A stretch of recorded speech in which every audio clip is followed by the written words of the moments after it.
पण त्यांनी जगावं यासाठी आपल्या सर्वांनी कार्य करण्याची आवश्यकता आहे.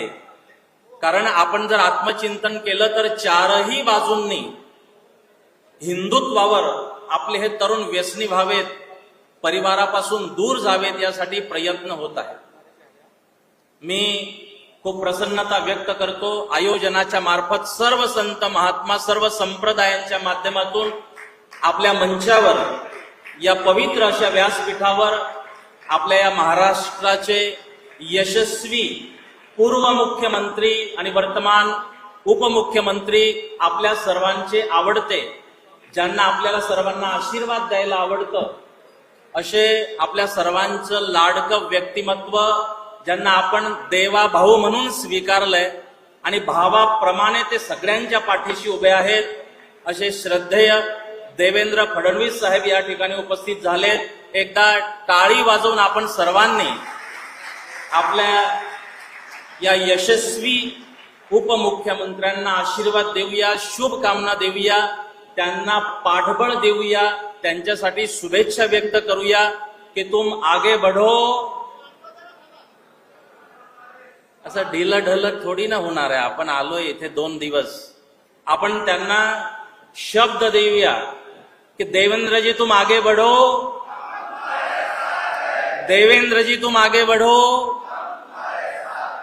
यासाठी आपण साथ दिली पाहिजे की त्यांचा प्रत्येक निर्णय हा हिंदुत्वासाठी असणार, त्यांचा प्रत्येक निर्णय आपल्या येणाऱ्या पिढीसाठी असणार, त्यांचा प्रत्येक निर्णय आपली कथा कीर्तन सुरक्षित व्हावी म्हणून असणार. यासाठी आपण सत्याच्या पाठीशी, या हिंदुत्वावर जे प्रेम करतात, हिंदुत्वाविषयी ज्यांना तळमळ आहे, त्यांच्या पाठीशी उभं राहण्याचा आपण सगळ्यांनी प्रयत्न करूया. मी मंचावर विराजमान सर्व सन्माननीय संतांना प्रणाम करतो, स्वागत करतो, उपस्थित आपण सर्वांना धन्यवाद देतो आणि माझे 2 शब्द थांबवतो. प्रणाम. जय श्रीराम, जय जय श्रीराम. गो माते की, दुर्गा माते की, भारत माते की. आता आपण आपल्या सगळ्यांचे लाडके, आताच आपल्या संतांनी सांगितलं की देवा भाऊ, ज्यांचं स्वामीजींवरती भरपूर प्रेम आहे, ज्यांचं या मठावरती भरपूर प्रेम आहे, ज्यांचं आपल्या साधू संत वारकरी कीर्तनकार यांच्या सर्वांवरती भरपूर प्रेम आहे, असे आपले सगळ्यांचे लाडके, महाराष्ट्राचे लाडके उपमुख्यमंत्री देवा भाऊ आज आपल्या तिथे हजर आहेत. आपल्या सगळ्यांचा आशीर्वाद घेण्यासाठी आलेले आहेत आणि आपल्याशी संवाद साधण्यासाठी आलेले आहेत. आपण जोरदार टाळ्या वाजवून देवा भाऊंचं स्वागत करूया. मी मान्यवरांना विनंती करतो की आपल्या महाराष्ट्राचा आराध्य दैवत विठ्ठल रुक्मिणीचं पूजन करून, गोमातेचं पूजन करून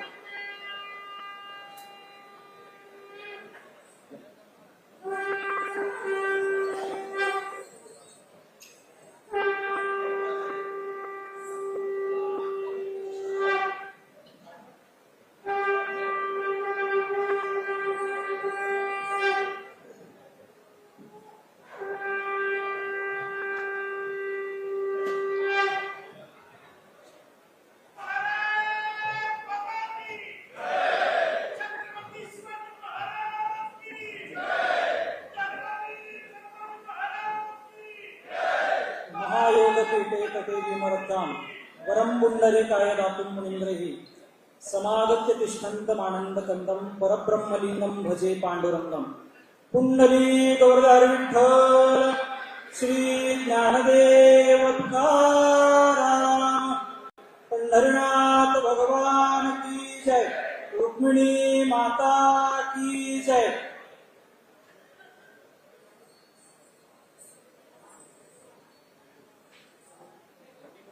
आपल्या सर्वांचं श्रद्धास्थान अखिल हिंदूंचं असणारी गोमाता आणि त्या गोमातेचं पूजन या ठिकाणी व्यासपीठावरती होत आहे. आणि योगायोगानं आज त्या संदर्भातील एक अतिशय सुंदर निर्णय देवेंद्रजी घेणार आहेत आणि ते आपल्या समोर ते जाहीर करतीलच. आपण सर्वांनी मोठ्या टाळ्याच्या गजरामध्ये माननीय देवेंद्रजींचं स्वागत करायचं आहे. आणि देवेंद्रजींचं स्वागत करत असताना हे व्यासपीठ हे धर्मसत्तेचं व्यासपीठ आहे आणि धर्मसत्तेनं त्यावेळेला राजसत्तेला आमंत्रित केलं असताना धर्मजागरणाचा या ठिकाणी विषय आपण सर्वांनी धर्माचा जय जयकार करणं गरजेचं आहे. त्यामुळे सर्वांनी घोषणा द्या, गो माता की, गो माता की, धर्म की जय हो, धर्म की जय हो, अधर्म का नाश हो, प्राणियों में सद्भावना हो, विश्व का कल्याण हो. हर हर महादेव.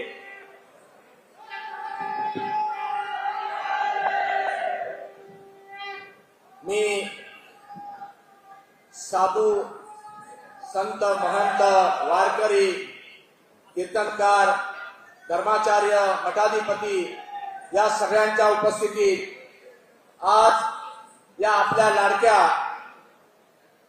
महाराष्ट्राच्या उपमुख्यमंत्र्यांचं कर्तव्यदक्ष कर्तृत्ववान दूरदृष्टी असलेलं महाराष्ट्राचा विकासाचा ध्यास घेतलेलं विकास पुरुष श्री देवेंद्रजी फडणवीस आपल्या इथे उपस्थित आहेत आणि त्यांचा सन्मान करण्यासाठी या कार्यक्रमाचे संकल्पना ज्यांची आहे, जे संयोजक आहेत, ते आमचे परमपूज्य अदृश्य कार सिद्धेश्वर स्वामीजी यांना विनंती करतो की देवेंद्रजींचा आपण सन्मान करावा.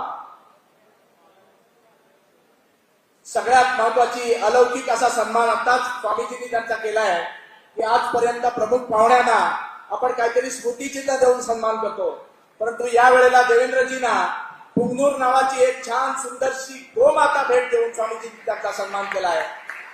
आणि मी या कारसिद्धेश्वराच्या चरणी प्रार्थना करतो, विठुमाऊलीच्या चरणी प्रार्थना करतो, या गोमातेचा अखंड आशीर्वाद आपले लाडके देवाभाऊ यांच्या पाठीशी सदैव राहील आणि आयुष्यातल्या प्रत्येक क्षणाला प्रत्येक कार्यामध्ये ते अखंड यशस्वी होतील आणि विजयी होतील आणि इथून तो विजयाचा ध्वज हातात घेऊन महाराष्ट्रात जातील, अशा प्रकारचा संकल्प आपण इथे करूया.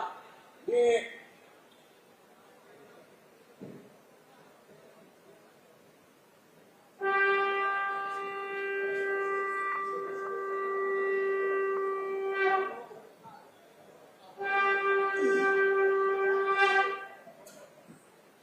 संत समावेश या कार्यक्रमामध्ये व्यासपीठावरती उपस्थित असणारे सर्व प्रमुख मान्यवर, या सर्व मान्यवरांचं मी हिंदू धर्मातील सकल संप्रदायांच्या वतीनं सहर्ष स्वागत करतो.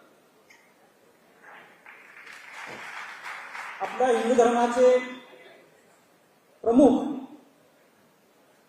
आदरणीय परमपूज्य जगद्गुरु शंकराचार्य स्वामी विद्यानसिंह सरस्वती महाराज संकेश्वर पीठाचार्य यांची प्रमुख उपस्थिती या ठिकाणी लाभलेली आहे.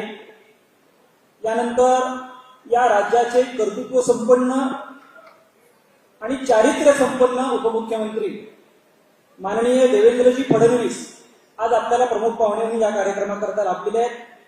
आदरणीय परमपूज्य श्री कारसिद्धेश्वर स्वामीजी, त्यानंतर परमपूज्य विद्यानंद सरस्वतीजी महाराज, त्यानंतर हरिभक्तपरायण योगी निरंजननाथ स्वामी ज्ञानेश्वर महाराज संस्थान, हरिभक्तपरायण देवव्रत राणा महाराज वास्कर, हरिभक्तपरायण ऋषिकेश महाराज वास्कर, त्यानंतर हरिभक्तपरायण संजय महाराज पाचपोर, हरिभक्तपरायण महामंडलेश्वर जनार्दन हरिजी स्वामी, स्वामी कमलाकांताचार्यजी महाराज, रामानुज संप्रदाय, विश्व हिंदू परिषदेचे आदरणीय माधवदास महाराज राठी, आमच्या आध्यात्मिक आघाडीचे तुषारजी भोसले, त्याच पद्धतीने व्यासपीठाच्या समोर खासदार आदरणीय धनंजयजी महाडिक साहेब, त्याच पद्धतीनं सर्व या ठिकाणी उपस्थित वारकरी संप्रदाय व सकल संप्रदायातील संत महानुभाव यांचं या कार्यक्रमामध्ये सहर्ष स्वागत आहे. आपल्या हिंदू धर्माचे आद्यपीठाचार्य आणि प्रमुख असणाऱ्या परमपूज्य शंकराचार्य स्वामीजींचा सन्मान या ठिकाणी स्वामीजींनी करावा असं मी त्यांना विनंती करतो.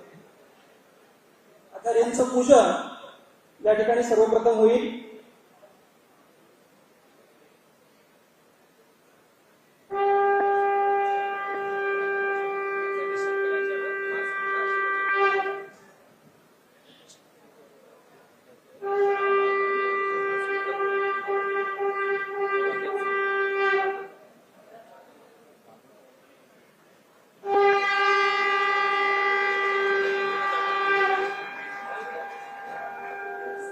जगद्गुरु शंकराचार्य स्वामी महाराज की जय.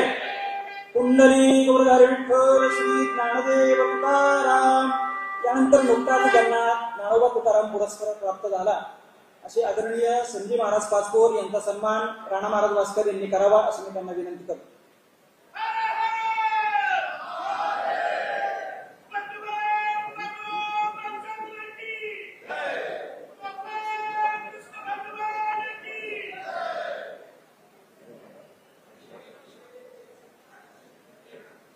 कुंडली गौरधारी विठ्ठल श्री ज्ञानदेव तुकाराम. यानंतर आध्यात्मिक आघाडीचे श्री तुषारजी महाराज भोसले यांचा सन्मान स्वामीजींनी करावा असं त्यांना विनंती करतो.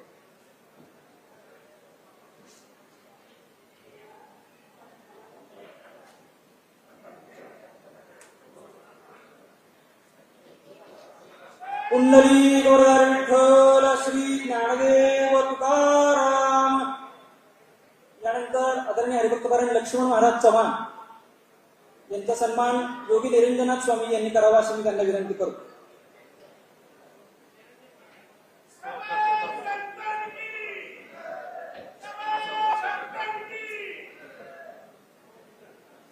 कुंडली गौरधारी विठ्ठल श्री ज्ञानदेव तुकाराम. यानंतर स्वामी कमला कांताचार्यजी महाराज यांचा सन्मान आदरणीय स्वामीजींनी करावा अशी मी त्यांना विनंती करतो.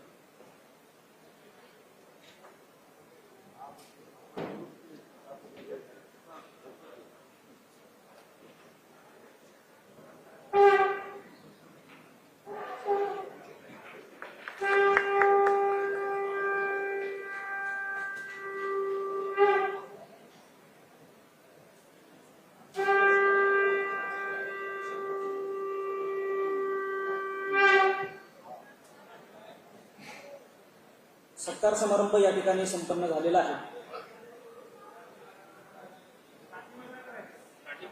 आदरणीय माधवदास महाराज राठी आपल्या सर्वांचे जनसंपर्क प्रमुख असं म्हटलं तरी हरकत नाही. विश्व हिंदू परिषदेचं काम आज इतक्या मोठ्या प्रमाणामध्ये केलेलं आहे आणि सर्व संतांचं संमेलन घडवण्यामध्ये ज्यांचं योगदान आहे त्यांचाही सन्मान करणं आपलं कर्तव्य आहे. त्यांचा सन्मान आदरणीय स्वामीजींनीच करावा अशी मी त्यांना विनंती करतो.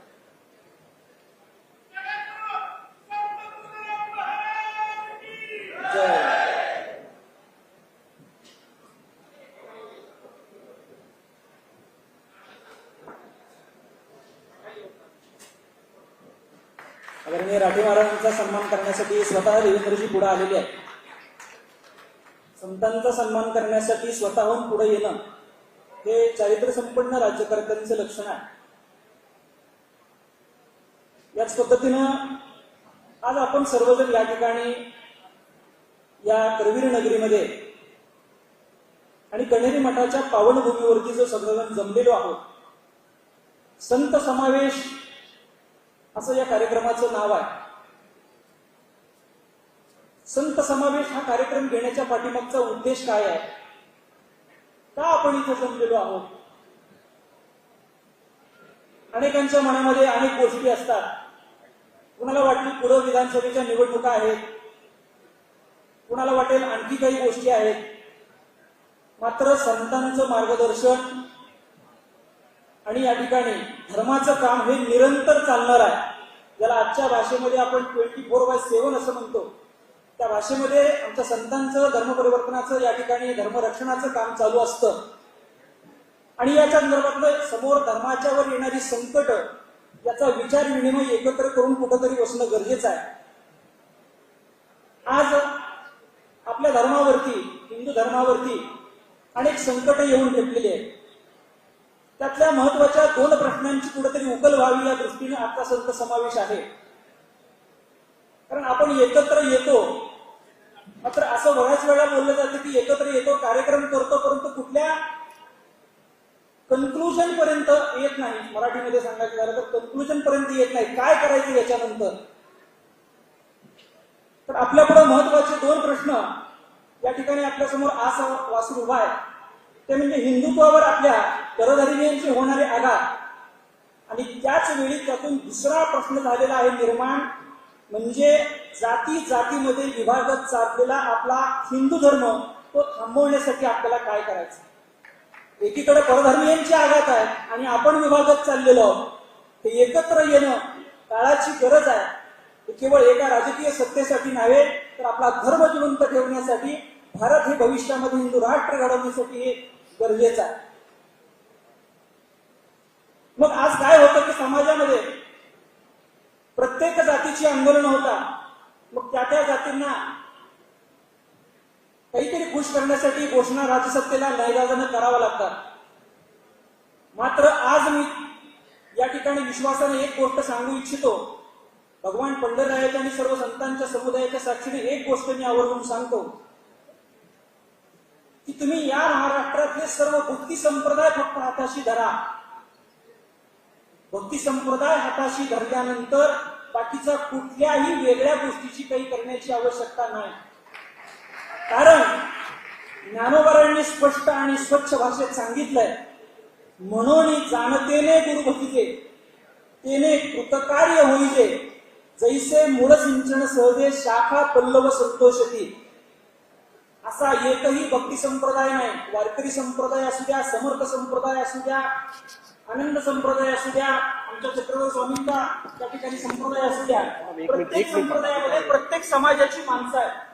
त्यामुळे या भक्ती संप्रदायाच्या मुळावरती तुम्ही पाणी घातलं की सर्व समाजापर्यंत ते पोहोचणार आहे. याच्याकरता आता हा संत समावेश कार्यक्रम आहे आणि या समावेशाच्या कार्यक्रमाच्या संदर्भात या कार्यक्रमाचं स्वागत आणि प्रास्ताविक करण्यासाठी परमपूज्य आदरणीय अदृश्य कार्यसिद्धेश्वर स्वामीजी यांना मी पाचारण करतो. कृपया स्वामीजींनी दोन मिनिटं स्वामीजींनी बोलावं. त्यानंतर देखील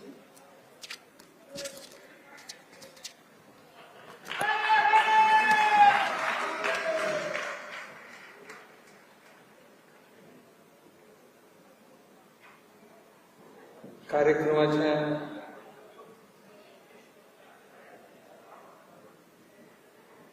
मंचावर ज्यांची प्रमुख उपस्थिती लाभली ते आदरणीय एक चतुर्मुखी व्यक्तिमत्व संपन्न देवेंद्रजी, सर्व महात्मागण आणि आपल्या सर्वांच्या जवळीवाली प्रार्थना वंदन. की सकाळी आपण चर्चा केलेली, आता आमच्या वीर महाराजांनी सुद्धा सांगितलं की आपण हे का आयोजित केली. काहीही न करता, कोणत्याही प्रकारची सेवा न करता, कोणत्याही प्रकारची संस्था न उघडता, कुठल्याही अन्नछत्रा न चालवता आणि कोणत्याही प्रकारचे सेवाभावी कार्य न करता काही मंडळी एकत्रित राहू शकतात. तर आम्ही सर्व करणारी मंडळी असं का विखुरलेले आहोत. सगळ्या हॉस्पिटल आमच्या लोकांनी काढलेली, शिक्षण संस्था आमची लोक चालवतात, उद्योग संस्था आपली लोक चालवतात आणि लाखो लोकांची अन्नदासोहाची सेवा, अन्न छत्राची सेवा करतात. आणि याबरोबरच अनेक प्रकारचे उत्सवही आम्ही करतो. सर्व करून पुन्हा विस्मृतीस जातो असं का? आमच्या विस्मृतीचं कारण का? त्याबरोबर काहीही न करता अग्रेसर होणाऱ्यांचं कारण काय आहे हे समजून घ्यावं. आणि आपण मंडळी असं किती दिवस झोपून राहणार आहोत.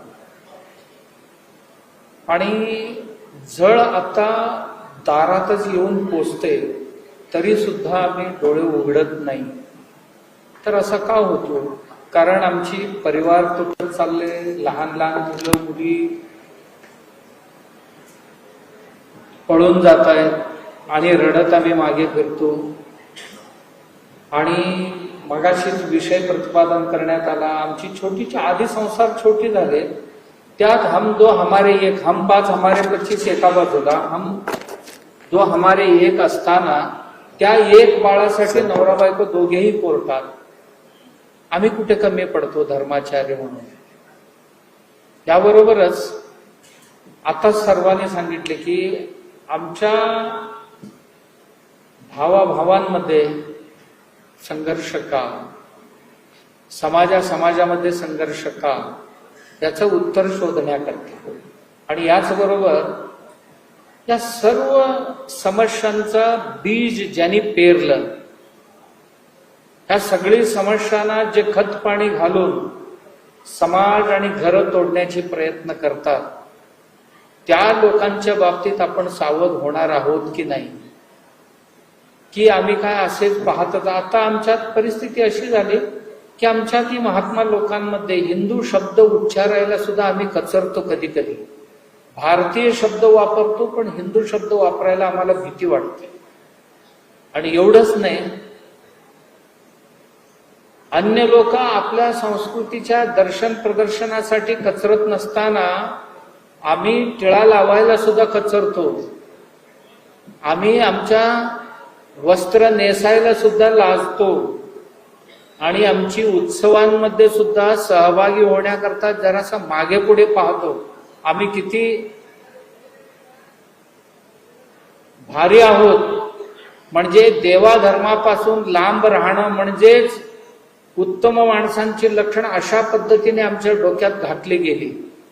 आणि ही जी घाण विचार आमच्या डोक्यात, देवाधर्मापासून जो जितका अलिप्त असतो तो म्हणजे फार चांगलं सॉफिस्टिकेट माणूस, इथपर्यंत आमच्या डोक्यात घातली गेली. आणि ही कधी धुवून काढणार आहोत आपण, याचा सर्व विचार व्हावा. विचार होऊन आपल्या विचारांचीच माणसं, आपल्या ऐकणारी माणसं आणि धर्म वाचवणारी माणसं सत्तेत यावं. कारण आमची देश देव संस्कृती जी आहे, आमची गायी वाचवणारी आम्हाला पाहिजे, कत्तलखाना उघडणारी आम्हाला नको आहे. गाय आमच्या संस्कृतीचे मूल केंद्रबिंदू आहे. आम्हाला आमच्या मंदिरांची सुरक्षा करणारी पाहिजे.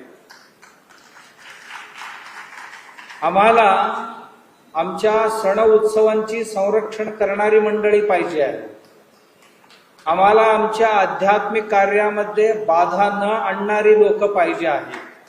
आमच्या सर्व प्रकारच्या धार्मिक आणि आध्यात्मिक कार्यांना प्रेरणा प्रचोदना करणारी पाहिजेत. कारण आमच्याच मंदिरांचे पैसे, मगाशी आपण सर्वजण ऐकलेले आहोत, आमच्याकरता मंदिरांकरता कायदा आहेत, मशीद आणि चर्च करता कुठलीही कायदा नाही आहे. आमचीच पैसा सरकारकडे जातो, पण त्यांचे पैसे कोणीही घेत नाही किंवा त्यांच्यात पैसे टाकण्याची पद्धत नाही असं नाही आहे, त्यांच्यात ही कंपल्सरी आहे. आणि ही भेदभाव नष्ट होऊन आमच्या देवस्थानच्या जमिनी सगळ्या कामासाठी चालतं, पण वक्फ बोर्डाची जमीन कोणत्याही कारणासाठी 1 गुंठा सुद्धा आपण घेऊ शकत नाही. आणि असं का? म्हणून आमच्या देवस्थानच्या जमिनी सुरक्षित ठेवणारी आम्हाला माणसं पाहिजे. या सगळ्या गोष्टींची परामर्श करून आपण एका निर्णयापर्यंत येणार आहोत. आपल्या सगळ्यांनी आपापली मत स्पष्ट केलेले. आणि आमच्या देवेंद्रजी थोडासा सुज्ञ व्यक्ती आहेत आणि थोडं जरी सूचक भाषेमध्ये जरी ठेवले तरी ते स्वतःपासून स्वर्ग गाठण्याची क्षमता त्यांची आहे. म्हणून मला वाटते की आमच्या ह्या बऱ्याचशा समस्या समजून घेतील आणि ह्या समस्यांना तोडगाही काढतील. ज्या तोडगा आम्ही काढायचंय ते आम्ही काढू. सगळेजण त्यासाठीच आपण बसलेले आहोत आणि ज्या त्यांच्या हातात आहेत त्या करतील. आणखीन कोणाची काय लागत असेल तर तेही करतील. पण आपण एकजूट झाल्याशिवाय काही होणार नाही. आता तुम्हाला सांगतो, फक्त सरकारांना संख्या लागतो मोठा, आत्ताची माणसं कोणाला घाबरत असतील तर फक्त मोठ्या संख्येला घाबरतात, बाकी कोणालाही घाबरत नाही. आणि तीच भीती काही लोक आता दाखवायला सुरुवात केलीत. एकजूट करून आपली संख्या दाखवून, भीती दाखवून आपले काम करून घेतात. मग आम्ही काय त्यात काय कमी पडणार आहोत का? संख्येच्या दृष्टीने त्यांच्या बाप आहोत ना, आम्ही काय कमी आहोत थोडी. म्हणून आपणही एकदा आपल्या एकत्र येऊन परस्पर विचार विमर्श करूया. आमच्या मतपंथ संप्रदायांमधील किरकोळ काय दुसपूस असतील तर जवळ आलो तर आपोआपच आमच्या मनातली हे दूर होईल आणि या सगळ्या समस्यांना परिहार मिळवता येईल. यासाठी आपण इथे जमलेले आहोत. या कार्यक्रमासाठी आम्ही देवेंद्रजींना विनंती केली तर ते इतक्या संकटात होते. आज आता नाही गेलो तर एवढ्या लोकांचा सर्व रोष कसं ओढून घ्यायचा. आणि त्यात आज सकाळी त्यांचा कॅबिनेट मीटिंग. आता फारच कमी दिवस बऱ्याचशा निर्णय घेण्याकरता त्यांना राहिलेले आहेत. अशा ह्याच्यात येणं इतकं कठीण होतं. तरी सुद्धा आम्ही सुद्धा एकदाच त्यांना विनंती केली, पण ते इतकी संवेदनशील व्यक्ती आहे की तेवढ्यावर त्यातून मार्ग काढून आले. तर देवेंद्रजींचा मी आपल्या सर्वांच्या वतीने पुन्हा एकदा स्वागत करतो. आणि आपल्या या कार्यक्रमाचा आम्ही कोणाच्याही विरोधात नाही आहोत आणि कोणाच्याही बाजूने नाही आहोत. आम्ही आमचा धर्म वाचवण्याकरता, आमची हिंदू समाज वाचवण्याकरता, हिंदू जीवन पद्धती वाचवण्याकरता जमलेले आहोत. एवढीच आपली मुख्य उद्देश आहे. आणि त्याच्याकरता आम्ही सांगितलं की ह्याच्याकरता जे कोणी आमच्या बरोबर आहेत त्यांच्याकरता आम्ही सर्वस्वही आपण त्याग करणार आहोत त्यांच्याकरता. एवढीच ना आपले, ह्याच्यापेक्षा अधिक काही नाही ना. आहेत बरीच विचारले तर जरा नुसता देवेंद्रजींनी जर ऐकायचं ठरवलं पुस्तक बनेल एवढी डिमांड्स येतील. पण मी म्हणतो की आता एवढी पुरेशी आहे. छोटी छोटी मगर मोठी बाते अशा पद्धतीने स्वामीजींनी अतिशय सूचक वक्तव्य आपल्या सर्वांसाठी केलेलं आहे. नेमकं संत समाजाला काय अपेक्षित आहे, राजसत्तेला काय अपेक्षित आहे, एकाच वाक्यात सांगायचं झालं तर आपल्याला समाजाला सांगत असताना कधी सांगता नाही आलं की तुम्ही अमुकाला मतदान करा, तुम्ही अमुकांकडे जावा. तुम्ही संतांनी समाजाला एक मार्गदर्शन करू शकता. कारण सध्या अनेक लोक बहुरूपी होऊन तुमच्यामध्ये येत आहेत. तुम्ही त्यांना एक गोष्ट सांगू शकता की रामाची आणि कृष्णाची निंदा समोर होत असताना जे व्यासपीठावर आहेत अशांच्या माग समाजानं जाऊ नये एवढं तरी मार्गदर्शन आपण सगळीकडे करू शकता.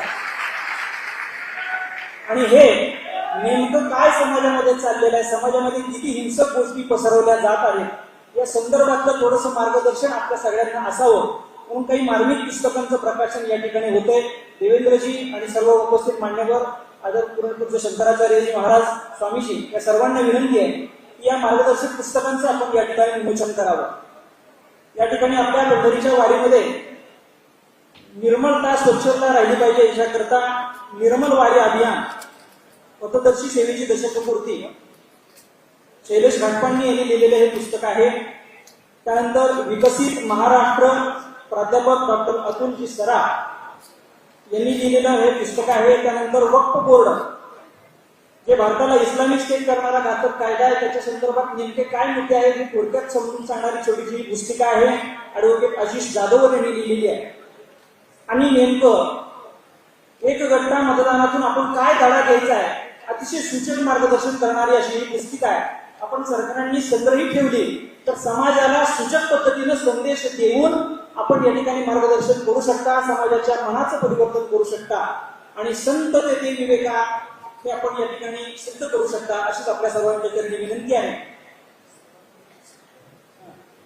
सर्वांना ही पुस्तकं त्यांना जे सन्मानपूर्वक या ठिकाणी सर्व संतांचा सन्मान केला जाणार आहे त्याच्याबरोबर ही पुस्तकं दिली जाणार आहेत.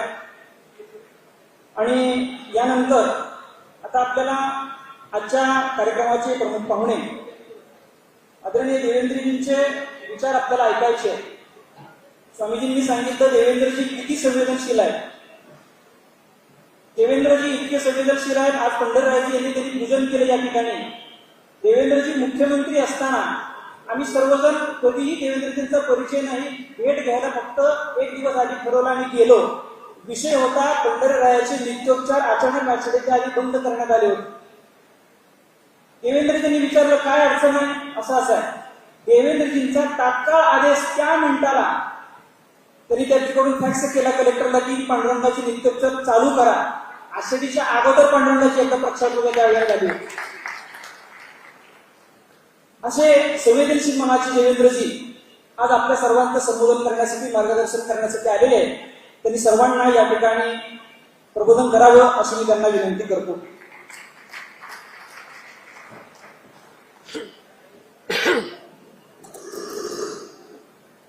बोल सियापति रामचंद्र की, पवन सुत हनुमान की, उमापति महादेव की, बोलो जी भाई सब संतन की, सनातन हिंदू धर्म की, गो माता की, भारत माता की, छत्रपति शिवाजी महाराज की, पुंडलीक वरदा हरी विठ्ठल, श्री ज्ञानदेव तुकाराम, पंढरीनाथ भगवान की जय.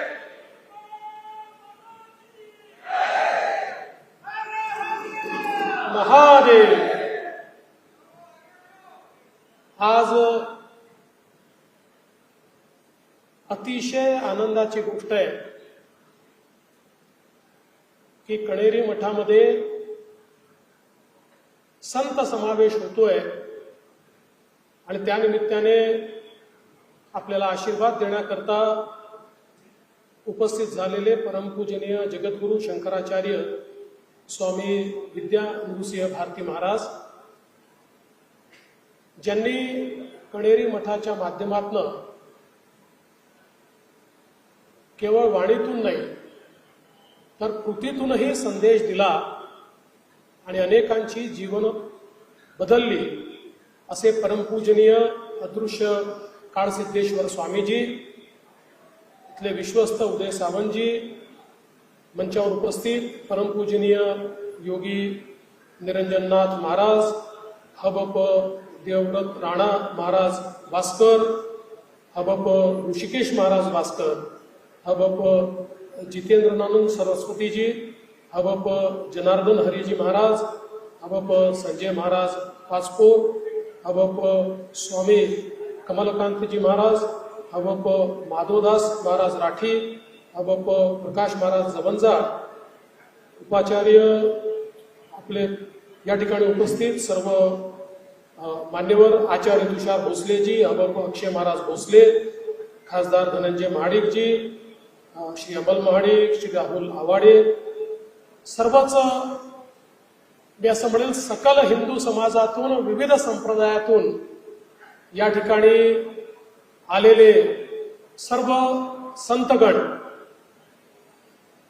संपूर्ण महाराष्ट्राच्या सज्जन शक्तीचा एक आविष्कार म्हणून ज्यांच्याकडे पाहिलं जाऊ शकतं अशा आपल्या सर्वांना मी या ठिकाणूनच दंडवत नमस्कार करतो. आज परमपूजनीय अदृश्य काळसिद्धेश्वर स्वामीजींनी मला गोमातेची पूजा केल्यानंतर सांगितलं की आमच्याकडची पद्धत आहे, गोमातेची पूजा झाल्यानंतर ती गोमाता त्या व्यक्तीलाच आम्ही देतो. स्वामीजी, मी खरंच विचार करत होतो की ही जी आमची कोणगुलू गाय आहे, ही गाय गेले काही महिने माझ्या डोक्यात होतं की आपल्या घरी ठेवली पाहिजे आणि आज तो संकेत या ठिकाणी आपण दिला आणि मला अतिशय आनंद आहे की आता मला देखील गोमातेची सेवा करता येईल. मला आपल्या सर्वांना एक अतिशय चांगली बातमी द्यायची आहे की आपल्या राज्य सरकारने माननीय मुख्यमंत्र्यांच्या नेतृत्वात 2 चांगले निर्णय आम्ही घेतले. पहिला निर्णय म्हणजे आपल्या देशी गोमातेला राज्यमातेचा दर्जा देण्याचा निर्णय आपण घेतला आणि आपल्या गोशाळांमध्ये जेवढ्या देशी गोमाता आहेत त्यांना सरकारच्या वतीनं प्रतिदिन 50 रुपये चाऱ्याकरता देण्याचा निर्णय देखील आपल्या सरकारने घेतला आहे. मला विश्वास आहे की जी गोमाता खऱ्या अर्थानं आपल्याला जगवण्याचं काम करते तिच्या संवर्धनाच्या दृष्टीनं आज फार महत्वाचे हे निर्णय या ठिकाणी झाले आहेत. आज संत समावेशाच्या निमित्ताने ज्यावेळी मी आपल्यामध्ये उभा आहे आणि सकल हिंदू समाजातल्या संत शक्तीचा आविष्कार ज्यावेळेस मी पाहतोय त्यावेळी मला आठवतं की जेव्हा वैश्विक धर्म परिषदेमध्ये आपले स्वामी विवेकानंदजी मंचावर उभे राहिले.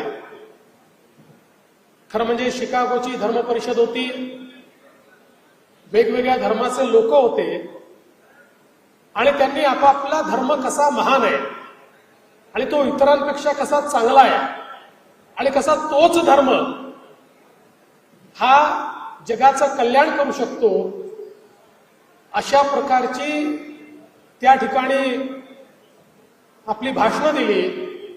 त्यानंतर स्वामी विवेकानंद उभे राहिले आणि त्यांनी पहिलंच वाक्य उच्चारलं, अमेरिका स्थित माझ्या भगिनी आणि बंधूंनो. आणि एक प्रकारे लोकांनी आमचा हिंदू धर्म काय आहे, आमची संस्कृती काय आहे, वसुधैव कुटुंबकम आम्ही म्हणतो ते काय आहे, कारण त्याच्या आधी जेवढ्या विविध धर्माच्या लोकांनी त्या ठिकाणी भाषण केलं होतं प्रत्येकाने संबोधन केलं होतं लेडीज अँड जेंटलमन. आणि हे उभे राहिल्याने यांनी सांगितलं, अमेरिकेमध्ये जमा झालेल्या माझ्या भगिनी आणि बंधूंनो. एकाच वाक्यामध्ये त्यांनी वसुधैव कुटुंबकमचं आपलं जे सूत्र आहे ते संपूर्ण जगासमोर आणलं. आणि त्यानंतर आपल्याला माहिती आहे इतिहासामध्ये 3 मिनिटं 4 मिनिटं टाळ्या वाजत होत्या आणि त्या टाळ्याच थांबल्या नव्हत्या. आणि त्यावेळेस त्यांनी सांगितलं की जगातल्या सगळ्यात जुना विचार असलेल्या, जगातला सगळ्यात चिंतनशील विचार असलेल्या हिंदू धर्माचं प्रतिनिधित्व करण्याकरता मी आलो आहे. ज्या धर्मानं कधीच कोणावर आक्रमण केलं नाही, पण जेव्हा जेव्हा जगामध्ये कोणाला परिष्कृत केलं गेलं, बहिष्कृत केलं गेलं, तेव्हा तेव्हा त्याला आमची आठवण आली आणि त्याला आम्ही आमच्या देशामध्ये जागा दिली, आमच्या धर्मामध्ये जागा दिली. अशा हिंदू धर्माचं, अशा विचाराचं प्रतिनिधित्व करण्याकरता मी आलो आहे. आणि केवळ आपल्या वाणीनं जग जिंकण्याचं काम स्वामी विवेकानंदांनी केलं. मला असं वाटतं ही जी ताकद आमच्या सनातन विचाराची आहे, आमच्या हिंदू धर्माची आहे, हिंदू धर्मातल्या चिंतनाची आहे, आमच्या विविध संप्रदायांमध्ये आहे, त्याचाच कुठेतरी पुन्हा एकदा आविष्कार करण्याची आवश्यकता आणि त्याचा एक संघटित आवाज हा उभा करण्याची आवश्यकता आहे. आणि म्हणूनच आपण संत समावेशामध्ये सगळे या ठिकाणी एकत्रित आलो. खरं म्हणजे माझी किती अडचणीची परिस्थिती आहे बघा. ज्या लोकांना ऐकण्याकरता हजारो लोक येतात त्यांच्या समोर मी बोलायचं अशा प्रकारची जबाबदारी माझ्यावर दिलेली आहे. त्यामुळे पहिल्यांदाच सांगतो की माझ्या बोलण्यात काही चुकलं, काही मी त्या ठिकाणी चुकीचं बोललो तर मोठ्या मनानं आपण सर्वांनी मला क्षमा करावी ही पहिल्यांदाच आपल्या सगळ्यांना विनंती करतो. पण आज अतिशय महत्वाच्या वेळी हा संत समावेशाचा कार्यक्रम होतोय. एकीकडे देशामध्ये सांस्कृतिक पुनरुत्थानाचा यज्ञ सुरू झालेला आहे. हे खरं आहे की ज्या देशामध्ये आम्ही हिंदू आहोत हे म्हणायला राज्यकर्ते घाबरायचे. ज्या देशामध्ये राज्यकर्ते मंदिरात तर जायचे पण लपून लपून जायचे, आपला फोटो नाही काढायचे. ज्या देशामध्ये राज्यकर्त्यांची परिस्थिती अशी होती की एखाद्या मंदिरात अभिषेक केला तर तो लपून लपून करायचे, कधी जगासमोर आणायचे नाही.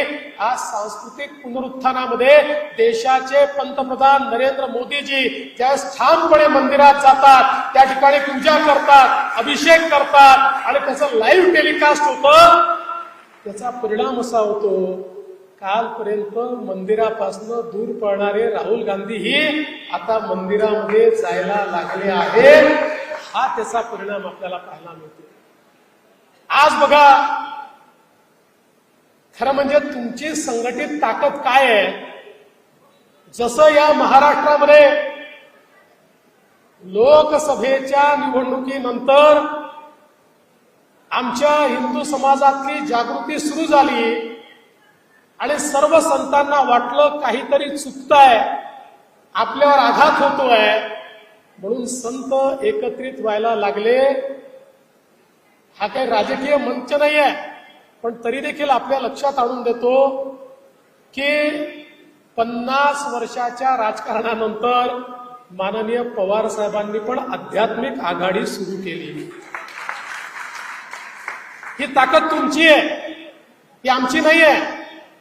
जे असं म्हणायचे की आम्ही मंदिरातही जाणार नाही, ते आता मंदिरातही जायला लागले आणि माऊलीचं दर्शन घ्यायला लागले, विठू माऊलीचं नाव गजर करायला लागले, विठू माऊलीच्या त्या ठिकाणी वारीमध्येही 4 पावलं चालायला लागले.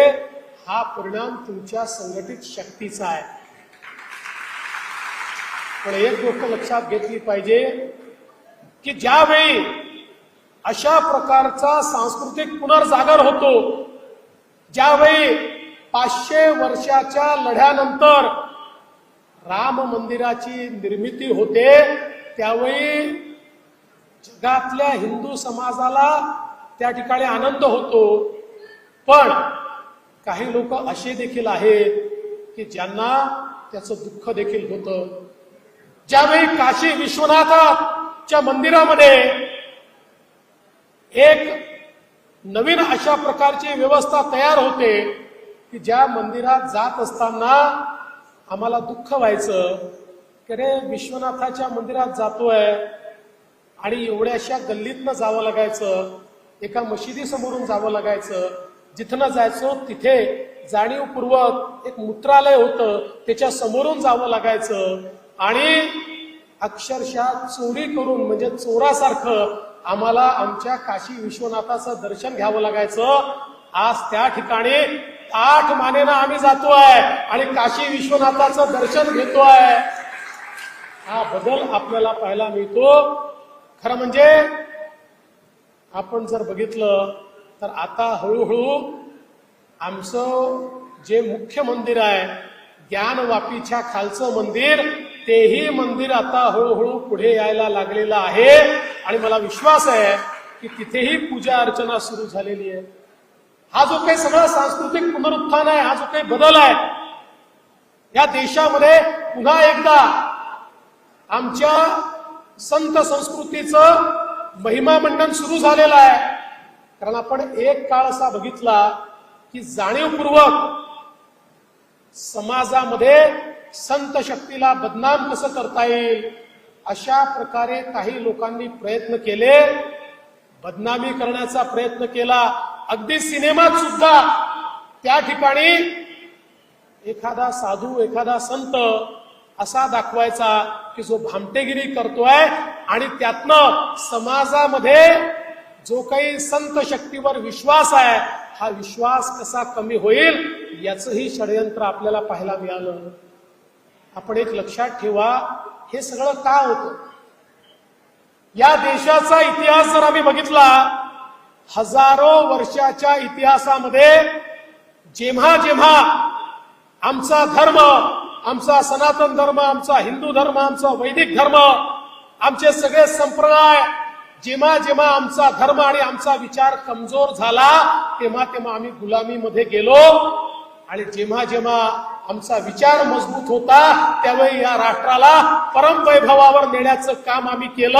आपण इतिहास उघडून बघा, गेल्या 2000-3000 वर्षामध्ये आमचा धर्म जेव्हा जेव्हा कमजोर झाला, आम्हाला गुलामीतच जावं लागलेलं आहे.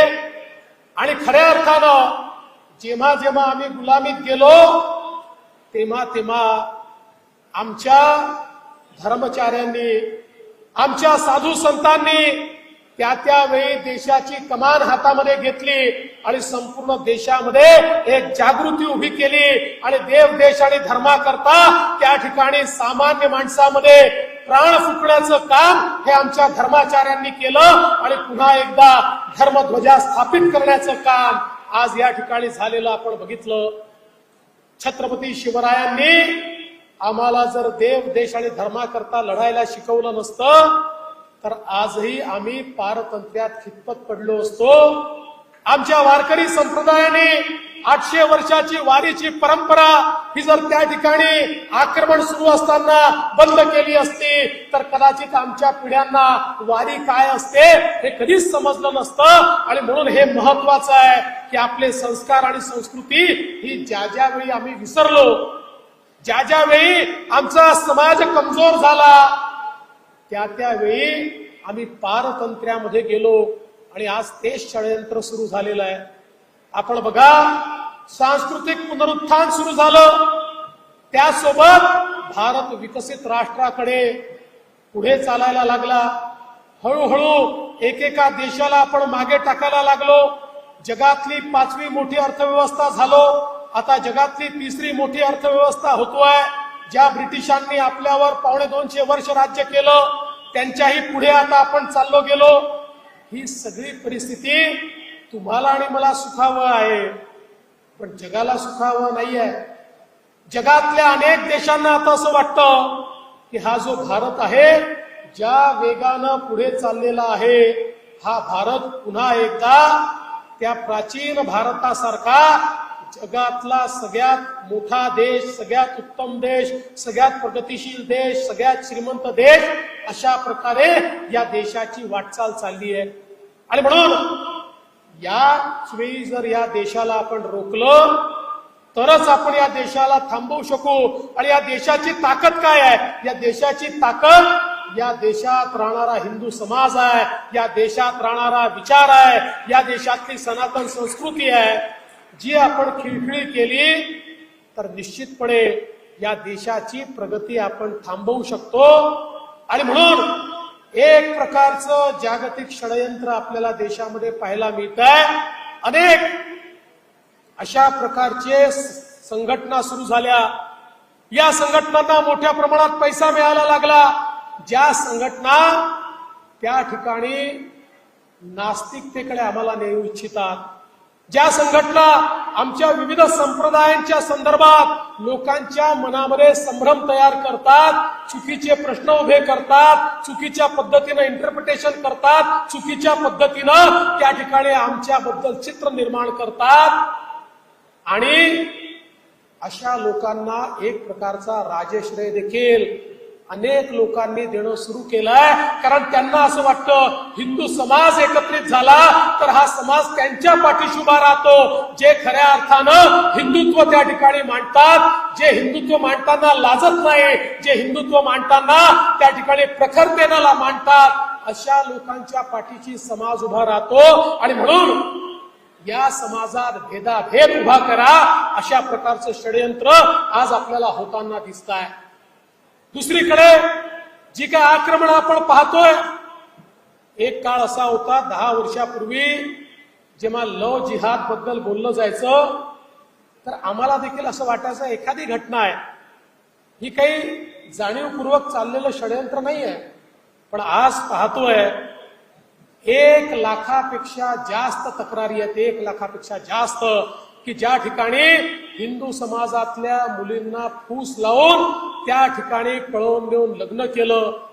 एखाद्या ठिकाणी 2 धर्मातल्या लोकांचं लग्न झालं, त्याला कोणाचा नकार असण्याचं कारण नाही आहे, पण यातल्या बहुतांश केसेसमध्ये खोटी आयडेंटिटी सांगायची, खोटं बोलून फसवायचं आणि लग्नानंतर 2-3 मुलं झाले की सोडून द्यायचं आणि मग पुन्हा नवीन लग्न करायचं.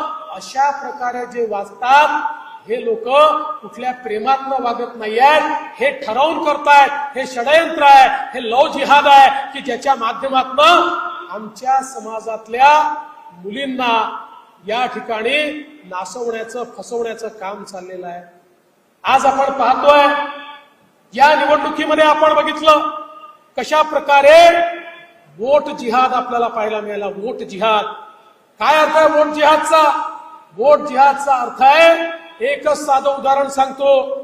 धुळ्यासारखी जागा, ज्या जागेवर 6 विधानसभेपैकी 5 विधानसभेमध्ये 1,90,000 मतांनी पुढे असलेला उमेदवार केवळ मालेगाव मध्य या एकाच विधानसभेत 1,94,000 मतांनी मागे जातो आणि 4,000 मतांनी निवडणूक हारतो. निवडणुकीतली हार जीत महत्वाची नाही, कधी हा पक्ष जिंकेल कधी तो पक्ष जिंकेल, पण काही लोकांचा आत्मविश्वास एवढा वाढलाय, त्यांना असं वाटतंय आमची संख्या कमी असली तरी आम्ही संघटित मतदान करून या ठिकाणी हिंदुत्ववाद्यांना पराभूत करू शकतो. आपण म्हणतो ना म्हातारी मेल्याचं दुःख नाही आहे, काळ सोकावतोय, तशा प्रकारे काळ सोकावताना आपल्याला या ठिकाणी पाहायला मिळतोय. ही खऱ्या अर्थानं जागृत होण्याची वेळ आहे. आज या निवडणुकीतला जो वोट जिहाद आहे, 48 पैकी जवळजवळ 14 लोकसभा मतदारसंघामध्ये अशा जिहादी पद्धतीनं त्या ठिकाणी आपल्याला मतदान होताना दिसलाय. खरं म्हणजे हिंदू समाजाने कधीही कुठल्या दुसऱ्या धर्माचा अनादर केला नाही, आम्ही तो करणारही नाही. हिंदुत्व म्हणजे सहिष्णुता आहे, आमच्या रक्तात सहिष्णुता आहे, आम्ही कुठल्याही धर्माचा अपमान कधी करत नाही. पण जर हिंदू धर्म आणि हिंदू विचार संपवण्याकरता आणि या ठिकाणी हिंदू विरोधी लोकांना पदावर बसवण्याकरता जर मतदान होत असेल तर माझा सवाल आहे, हिंदू समाजाला दिशा देणारे जे संत आहेत, महंत आहेत, जे हिंदू समाजाला दिशा देणारे सज्जन शक्तीचे या ठिकाणी प्रतिनिधी आहेत, त्यांना देखील माझं आव्हान आहे की तुम्हालाही हिंदुत्व जागृत करावंच लागेल, करावंच लागेल, करावंच लागेल. आज ती वेळ आलेली आहे. आज आपल्याला आश्चर्य वाटेल, ज्यावेळी आम्ही अनेक वेळा पाहतो विविध समाजांमध्ये लोकांची नावं ही भारतीय पद्धतीची आहे, पण ज्यावेळेस त्यांच्या घरी मृत्यू होतो त्यावेळी लक्षात येतं की त्या ठिकाणी कोणीतरी क्रॉस घेऊन येतो आणि त्या ठिकाणी त्या पद्धतीनं त्यांचा दफनविधी होतो.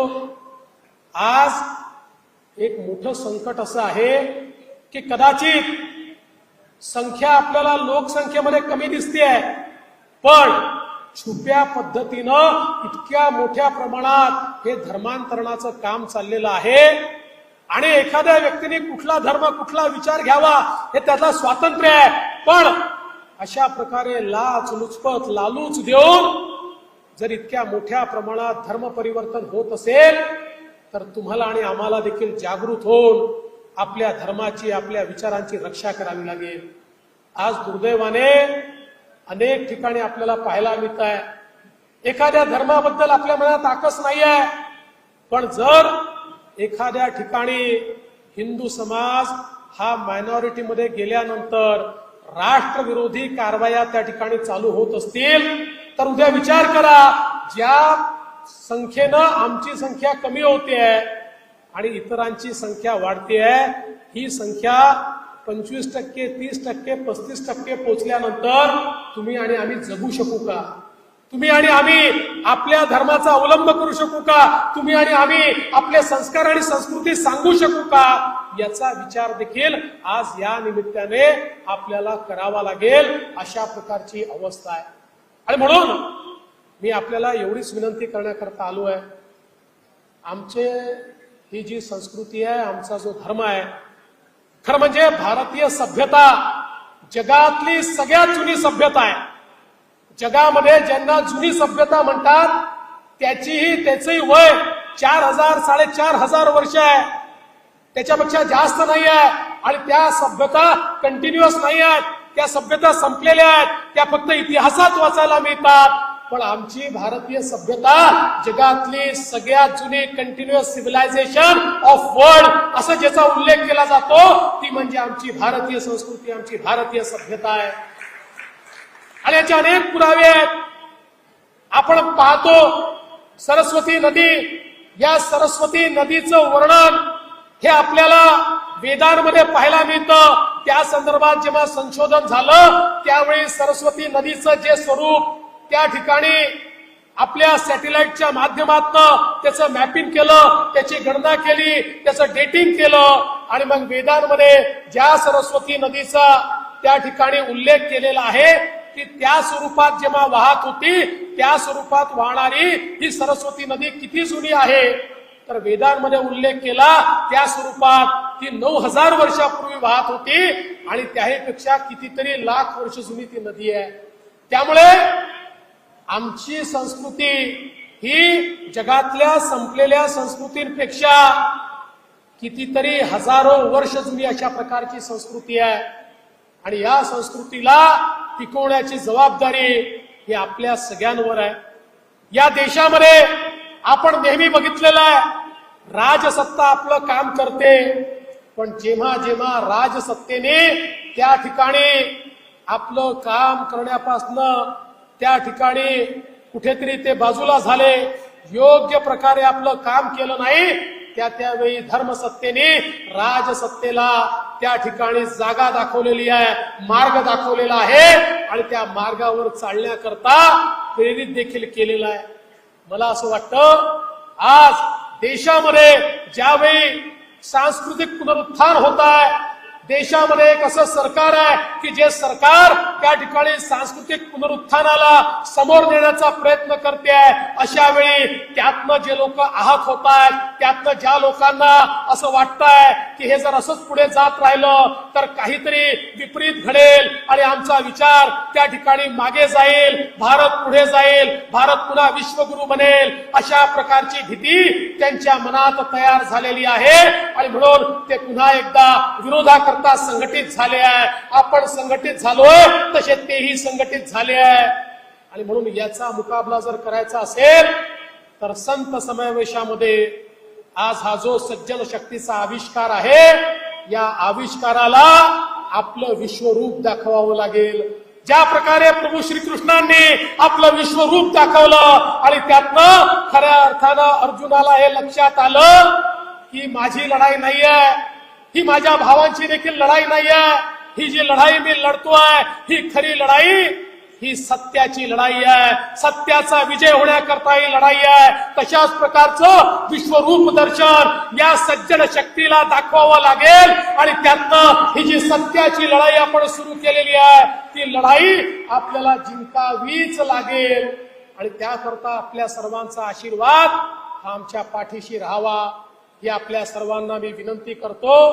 आणि या 2 दिवसीय संत समावेशाच्या माध्यमातून आपण सर्वांनी इथनं गेल्यानंतर आपण इतक्या लोकांच्या मनावर आणि विचारांवर परिणाम करू शकता. त्या सगळ्या लोकांपर्यंत जर आपला शाश्वत विचार पोहोचवला तर निश्चितपणे आपल्याला गोमातेचं रक्षण करणारं, आपल्या सनातन धर्माचं रक्षण करणारं, आपल्या सगळ्या संप्रदायांना सोबत घेऊन चालणारं सरकारच या ठिकाणी महाराष्ट्रात आणि देशात दिसेल. त्याकरता आपण सर्वांनी आशीर्वाद द्यावा एवढीच विनंती करतो आणि माझं बोलणं संपवतो. धन्यवाद. जय हिंद, जय महाराष्ट्र. जय श्रीराम, जय जय श्रीराम. हिंदू हित की बात करेगा वही देश पे राज करेगा.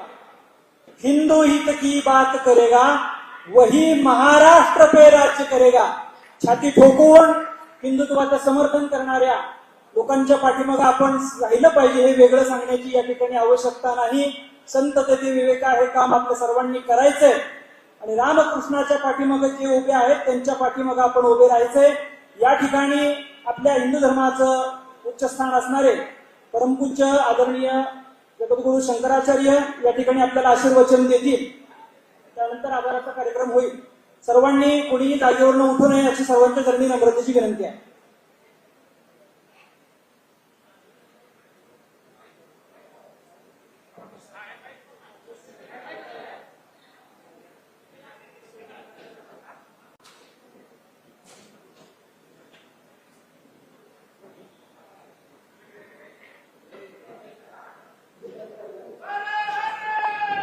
नमः पार्वती पतये हर हर महादेव. जगद्गुरु शंकराचार्य स्वामी महाराज की. आहे सत्र आटोपल्यानंतर चहापान आणि पुन्हा बरोबर 6:30 वाजता सत्र सुरू होईल. 6:30 ते 8:30 पावणे 9 पर्यंत सत्र असेल. हरिभक्त परायण शिरीष महाराज मोरे हे ते सत्र घेतील. त्यावेळेस मान्यवर काही व्यासपीठावर असतील. एक सूचना अशी आहे, काही संप्रदायांचे प्रमुख आलेले आहेत, त्यांनी त्याचप्रमाणे संस्थानांचे प्रमुख आलेले आहेत त्यांनी, आणि दिंडी सोहळ्यांचे प्रमुख आलेत त्यांनी कृपया व्यासपीठाच्या मागे असणाऱ्या व्यवस्थेत यावं ही विनंती. सत्र संपल्यानंतर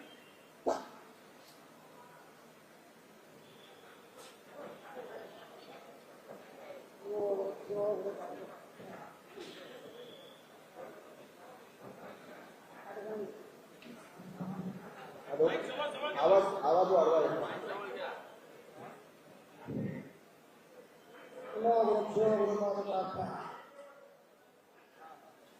त्या ठिकाणी समावेश कार्यक्रम तो आज उद्या होणार आहे. हे हवं आहे, हे उत्तम उपक्रम आहे.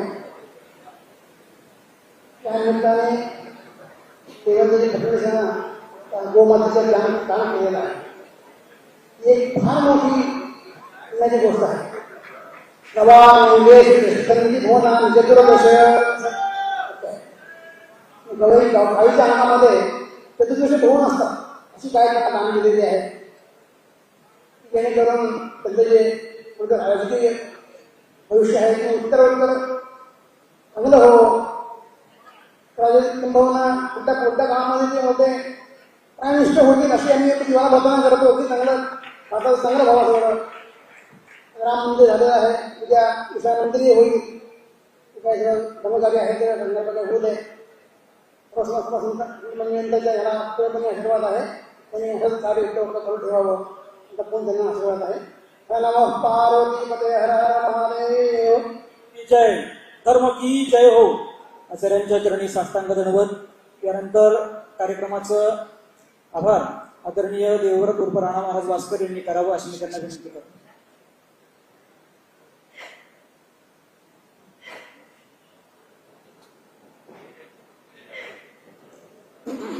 यत्र योगेश्वर कृष्णो यत्र पार्थो धनुर्धरा तत्र श्रीर्विजयोर भूतीर ध्रुवानीतिर्मतिर्मम.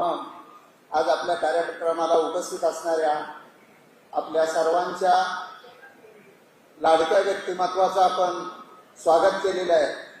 आणि आज या ठिकाणी आभार प्रदर्शनाच्या निमित्ताने आपणही त्यांना एक आश्वस्त करूया की आज आम्ही या निमित्ताने एकत्र आलोय, त्याचा परिणाम निश्चितच 4 महिन्यात आपल्याला दिसून येईल ही मात्र ग्वाही आम्ही आज या ठिकाणी देतो. कारण जो उद्देश आणि जी संकल्पना आदरणीय काळसिद्धेश्वर स्वामींच्या मनामध्ये आहे त्याच्या पूर्तीसाठी हे बीज लावलेलं आहे. आणि त्याचा वटवृक्ष ह्या 4 महिन्यात आपल्याला प्रत्येक घराघरात आणि प्रत्येक मनामनात आणि प्रत्येक व्यक्तीत दिसून येईल. आणि त्यासाठी आज आपण त्या ठिकाणी आपला वेळात वेळ काढून आलेला आहात. आदरणीय जगद्गुरु शंकराचार्य या ठिकाणी उपस्थित आहे. आणि त्याचबरोबर या ठिकाणी सर्व महानुभाव असे आहेत की ज्यांच्या पाठीमागं मी सकाळी सांगितल्याप्रमाणे इथं बसलेल्या प्रत्येक व्यक्तीच्या मागे कमीत कमी 20 लाख आहे. म्हणजे इथं कमीत कमी आता 20 कोटी लोक आहेत. हा संदेश 20 कोटी लोकांपर्यंत पोहोचलेला आहे. आणि ती सर्व शक्ती ही धर्मशक्ती आहे. आणि हा धर्म टिकवण्यासाठी तिथला प्रत्येक व्यक्ती आपला आत्म बलिदान द्यायला सुद्धा तयार आहे. हा द्रोणागिरी आम्ही उचललाय आपल्या राजसत्तेची करंगळी मात्र त्याला लावावी एवढी विनंती करतो आणि आपण या ठिकाणी वेळात वेळ काढून आला त्याबद्दल मी मनापासून आभार मानतो. पण जातात फक्त दोनच गोष्टींची आठवण करतो की हे वर्ष ज्ञानोबारायांचं 750वं जन्म उत्सवाचं वर्ष आहे आणि जगद्गुरु तुकाराम महाराजांचं 375वं आहे. या निमित्ताने आपण जे निर्णय वारकरी संप्रदायासाठी या कालावधीत घेतले त्याच्याबद्दलही आपले मनापासून आभार मानतोय आणि ह्याच माध्यमातून आपण वारकरी संप्रदायाचे असेच सर्व प्रश्न सोडवताल ही अपेक्षा आपल्या समोर मांडतो आणि उपस्थित सर्व महानुभावांतर्फे आपलं पुन्हा एकदा आभार मानतो. पुंडली कवरदार विठ्ठल श्री ज्ञानदेव तुकाराम. कार्यक्रम या ठिकाणी संपन्न झालेला आहे. यानंतरचे सत्र सुरू होईल. मी या ठिकाणी नावं पुकारतोय त्या आदरणीय महाराज मंडळींनी व्यासपीठाच्या पाठीमागे यायचंय. हरिभक्तपरायण भागवत महाराज चौरे, हरिभक्तपरायण सुधाकर महाराज मुंबळे, हरिभक्तपरायण मारुती महाराज तुंपणे, शिवाजी महाराज मोरे,